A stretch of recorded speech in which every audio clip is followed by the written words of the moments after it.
And I was trying really hard not to, rock the boat too, but. Can you share who told you that? I'll just keep. Other than the occasional muffled sob and the quiet rustle of tissues being pulled from pockets, the church remained still. A hush had settled like a thick fog, heavy and suffocating. The atmosphere was reverent but unbearably sorrowful. They had gathered to mourn Garrison Brown, gone too soon. It's gone too young. His death hadn't come with warning bells or a dramatic descent. It came quietly, slowly, after a private, agonizing battle that most never knew he was fighting. Christine had been there, Logan too. But for the most part, Garrison carried the weight of that pain in silence. Up near the front, seated beneath the stained glass light that filtered through the tall windows, was Janelle, still frozen. Her grief didn't scream it, didn't have to, was etched into every line of her face, a kind of pain too deep to articulate. Across the aisle sat Meri, pale, withdrawn, as if she were looking through the world, not at it. The older children were scattered through the pews. Madison, Hunter, Gabriel, Michael T., Gwendolyn, each lost in their own swirling current of sorrow. Some wept, some sat in blank stillness. Some simply looked down, their faces unreadable, their hearts unraveling. Then, 20 minutes into the service, the church doors creaked, heads turned, conversations ceased. And through the heavy silence, Cody and Robyn Brown walked in hand, step for step. Their entrance didn't feel like mourning, it felt like a performance. Cody's boots clicked sharply against the floor. Robyn's designer purse caught the light. As they strode down the center aisle, they didn't stop at the casket. No lingering gaze, no gentle pause, no hand offered to Janelle, no silent moment of unity and grief. They made their way to the front like guests of honor at an awards show. And then, without so much as a nod to those who had planned the service, Cody walked up to the pulpit. He wasn't on the program. He wasn't asked. Janelle and Logan had meticulously crafted the memorial to reflect Garrison's spirit. No churchy sermons. No forced spirituality. Just remembrance. Just love. But Cody, he couldn't resist. From his coat pocket, he pulled out a crumpled piece of paper. His hands trembled not from grief, from nerves, from performance anxiety. And then he began. Garrison was a complicated young man, he said. One of the hardest things God ever asked of me was to be a father, especially in moments like these. Janelle didn't move, but her jaw tightened. We don't just mourn the loss of our children, Cody continued. We mourn the loss of our influence, of our legacy, when outside voices turn them against us. A ripple of discomfort swept through the pews.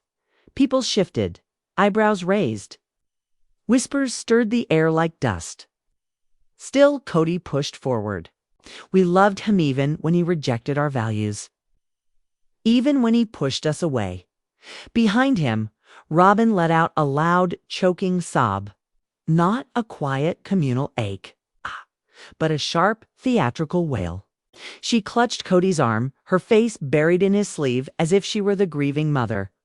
Some of the kids flinched. Gwendolyn covered her face. Gabriel clenched his fists, head low, carrying the invisible weight of 1,000 unspoken emotions. Logan sat impossibly still, his jaw locked so tightly it looked painful. Then Janelle stood, quietly, slowly, deliberately. The room seemed to freeze in place as she walked up to the pulpit. Cody was still talking, gesturing, still spinning. A narrative where he was the victim. She stopped just beside him. Her voice didn't rise. It didn't need to. You don't get to do this, she said coldly. You don't get to stand here and rewrite who you were to him. Or who he was to you. Cody blinked, silenced. You weren't there, she said. He died alone, abandoned. You made choices. And now you want sympathy for the consequences. There was no sound, no breath, no movement. You didn't know his pain, she said, the words trembling but firm. I did. And then, looking him squarely in the eyes, You want the final word? She asked. You've had enough already. Sit down. Cody's expression cracked. Something raw flickered across his face, something unpracticed. Shock, guilt, maybe even shame. Janelle turned and walked back to her seat. The pastor stepped up quietly, put a gentle hand on Cody's shoulder, guided him away from the microphone. But the tears, they didn't stop there. After the service, outside in the church courtyard, Cody approached Janelle again. His voice trembled. You're making this worse, he said.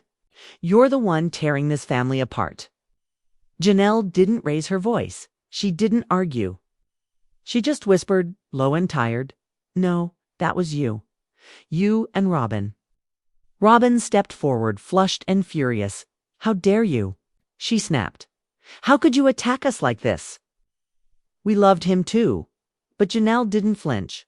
No, she said. You loved control. And when Garrison didn't play your game, when he didn't conform, you turned your back.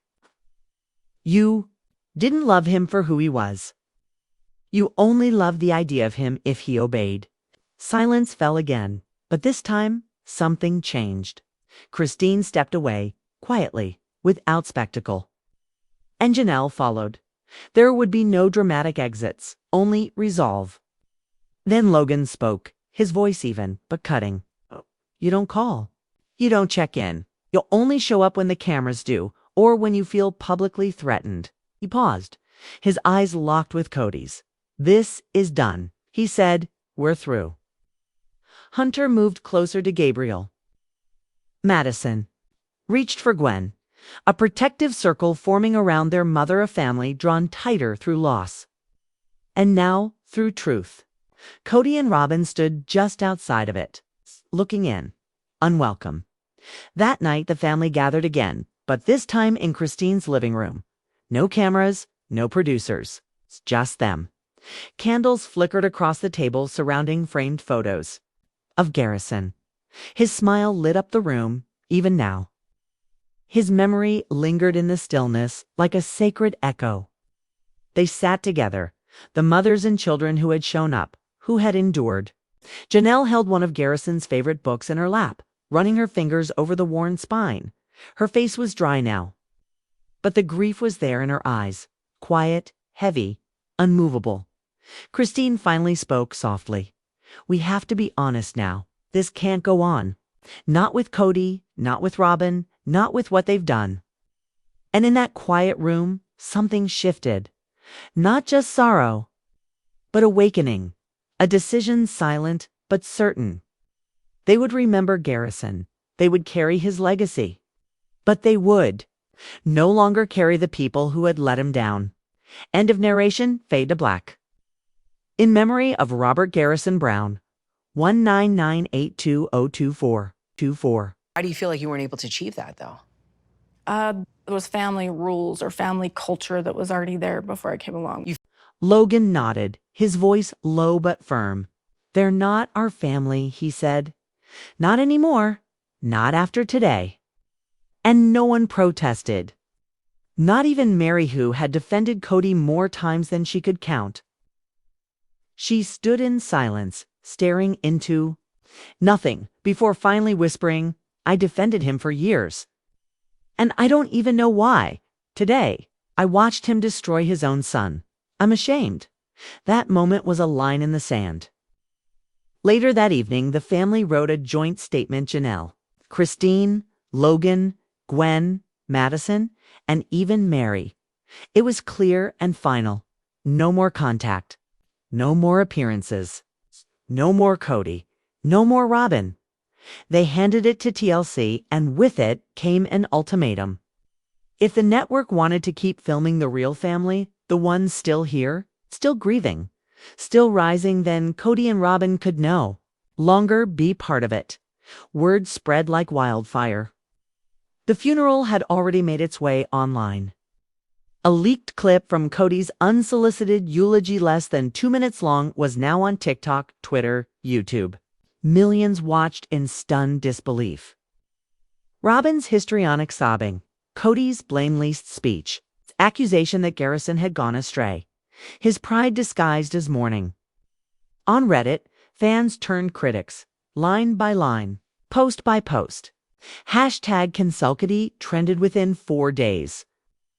Inside TLC, panic rippled. An internal memo circulated urgently an emergency reassessment of Cody and Robyn's role in the franchise. Executives met in hushed, windowless rooms analyzing social media, charts, viewer comments, raw footage logs.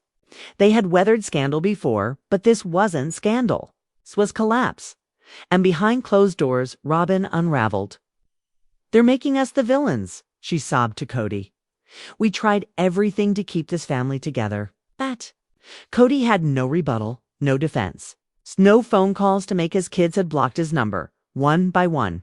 Even Dayton, Robyn's eldest, began to ask difficult questions. "Why did we leave? Why were you always crying? Why didn't you talk to Janelle?" Cody had no answers.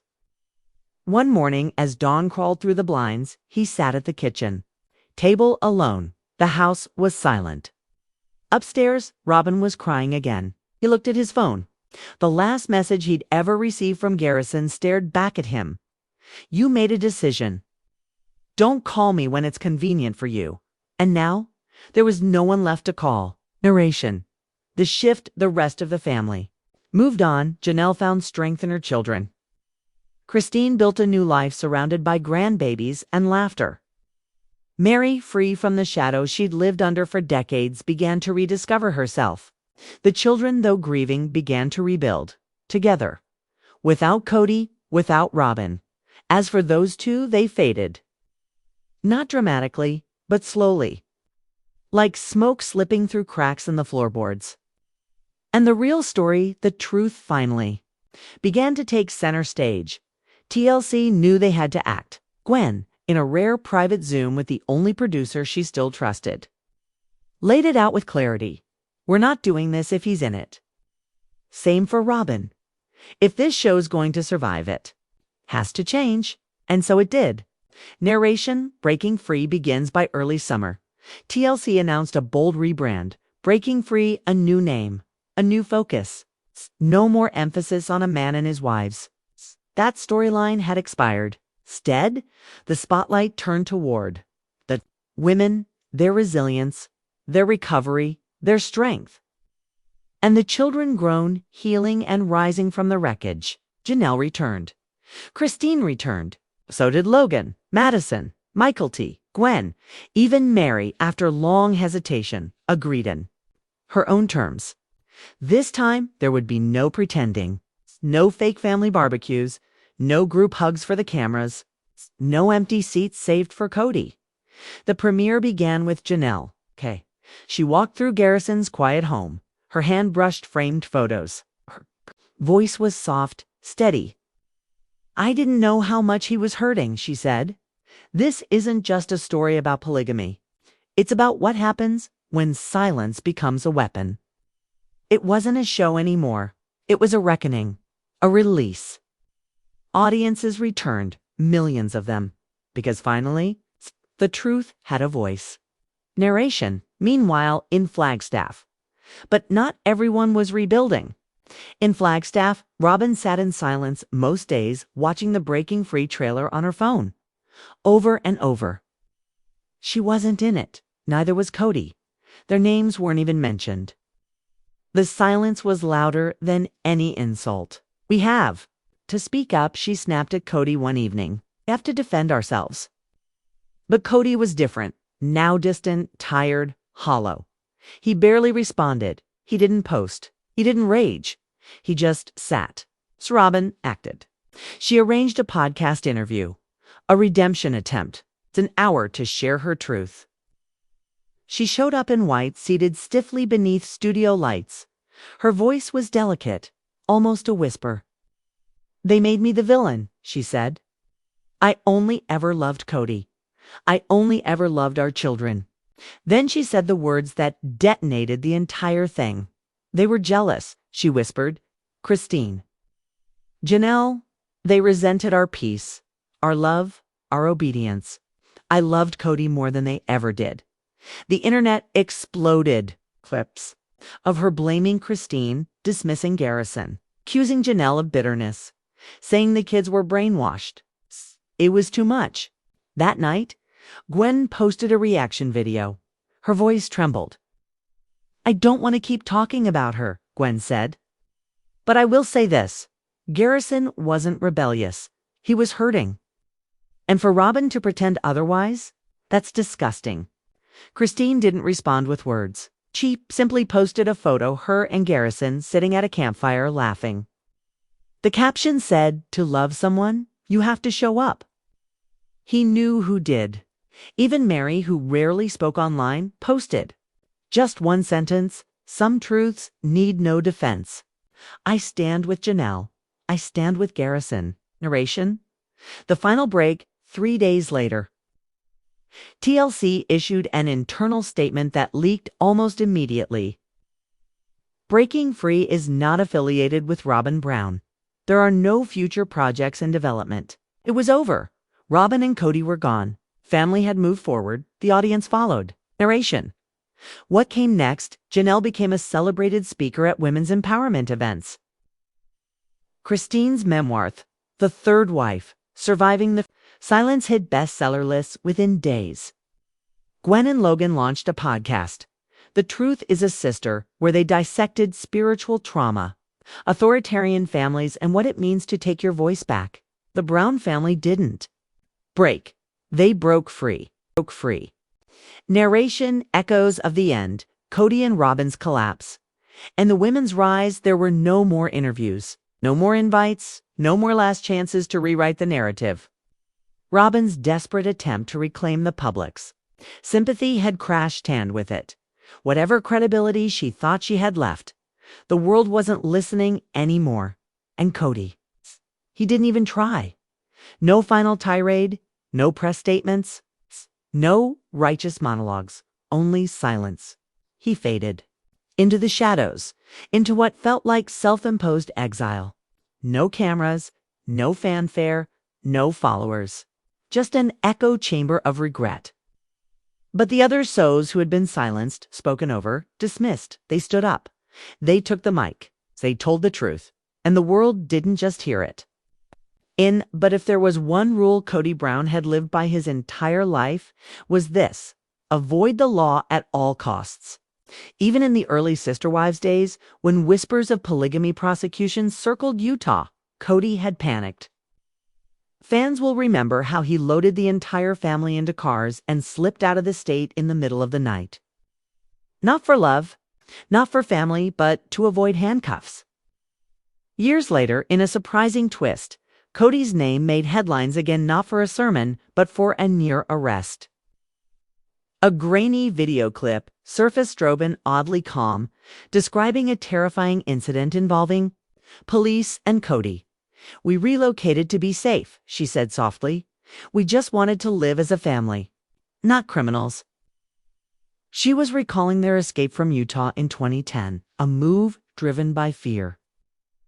Robyn spoke of judgmental stares, snickers from neighbors, and whispered gossip that followed her into grocery stores. But by 2016, Fox 13 had clarified Utah. Authorities never formally investigated Cody. No charges. No case. Just fear.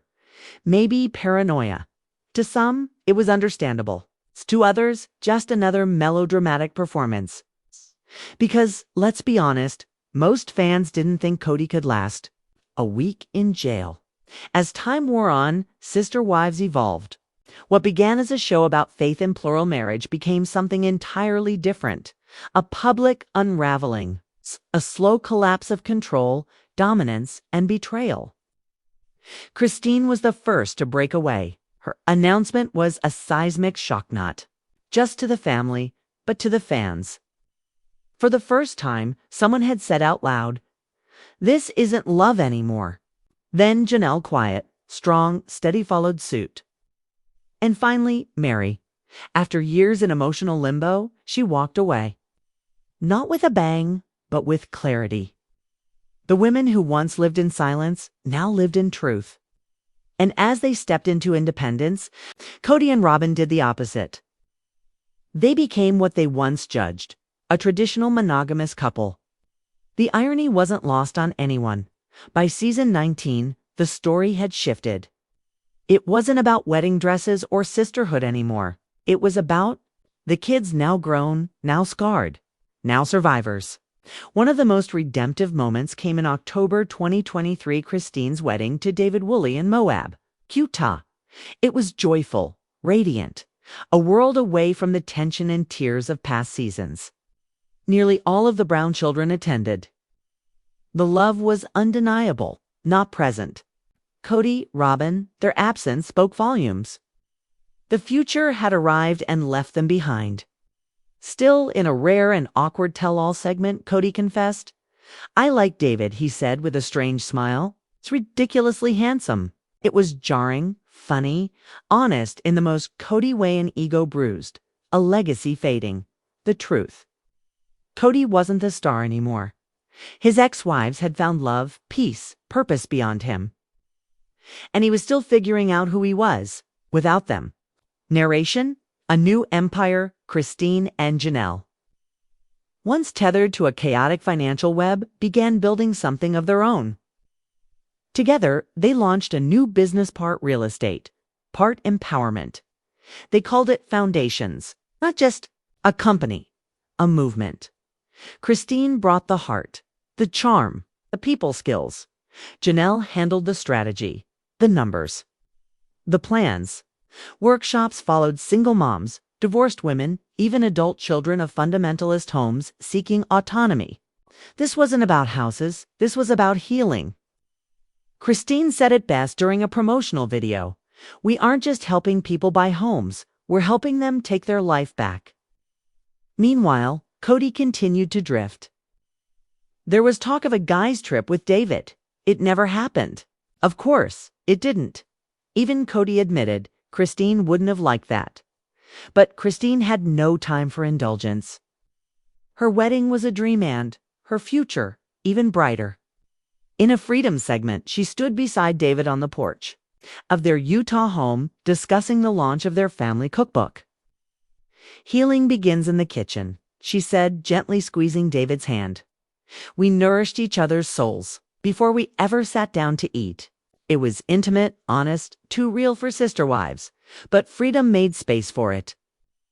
Narration: The bloom of what's next back east, Tata Farms was thriving. Madison's floral arrangements became Pinterest famous. What started as a humble project grew into a destination.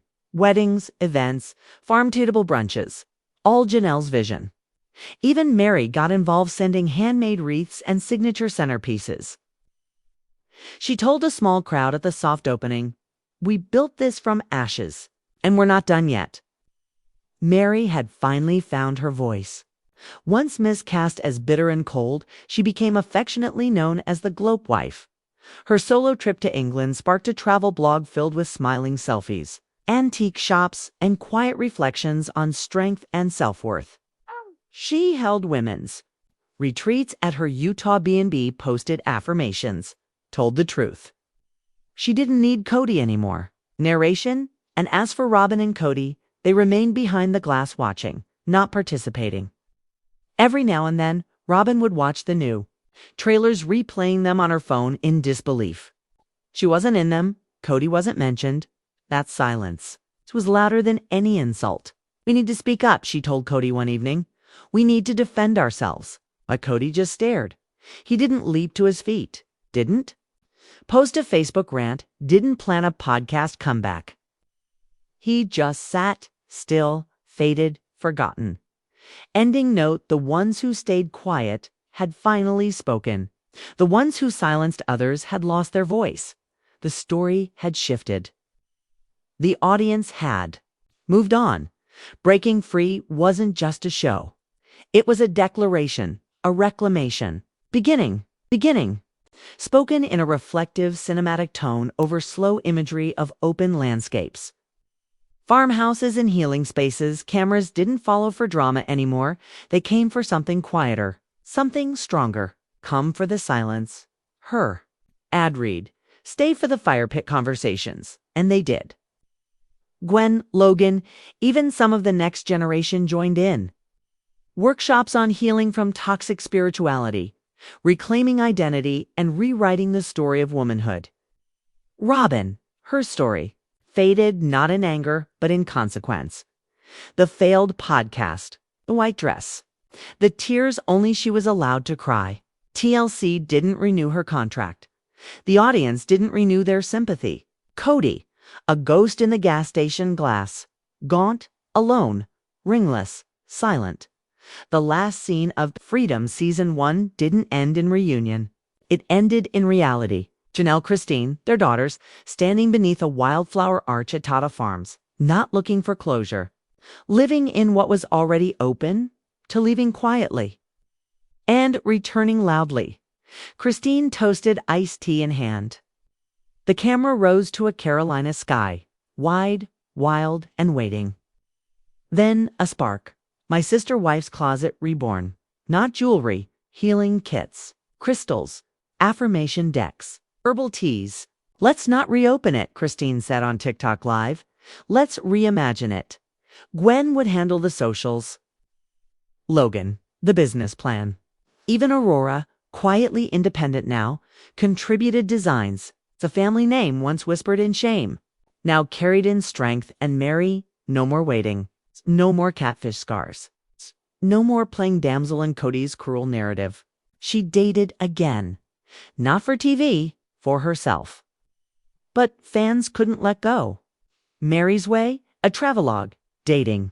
Healing Retreat series pitched by TLC. Starting over at 50, the tagline said, not as a spectacle. As an act of quiet, bravery, and Cody, he vanished, not forgotten, but unneeded. He's part of the story, Christine said. But he's not the story. We're not waiting for closure, Janelle added. We're living. Solstice Realty Group, Tata Farms, retreats, podcasts. The Truth is a Sister Gwen and Logan's new show hit syndication. And in a surprise twist, TLC didn't cancel the Sister Wives franchise. It evolved. The Reclaimed Wives, not a reboot, a reckoning. Not a plea to be chosen. A declaration of choosing themselves. These women were no longer survivors of a crumbling patriarchy. They were architects, builders, and for millions of viewers, they were mirrors, beacons, proof that it's never too late to walk away. It's never too late to begin again. As for Cody and Robyn, surrounded by their cowboy art and Bonaro metaphors, they still cling to the Old West, still fighting for a version of control long lost. But while they cling to defense, the others embraced rebirth. They no longer stand guard at the gate of the past. They're planting seeds for the future, with grace, with grit, with a little Western rebellion of their own. The Browns may never be whole again. Hey, maybe they were never meant to be. Because the true legacy of Sister Wives was never about keeping the family together. It was about seeing what happens when brave women finally let go and learn to live. If you followed this journey from the beginning, or you're just arriving now, subscribe, tap the bell, because this story doesn't end. It simply finds new ways to begin. Tell us in the comments which brown woman's journey speaks to you most. Would you watch Find My Wife a Husband? And what do you think that bow and arrow on Cody's wall really means? Until next time, stay curious, stay kind, and keep questioning the stories we're told, especially the ones that tell us we should stay silent.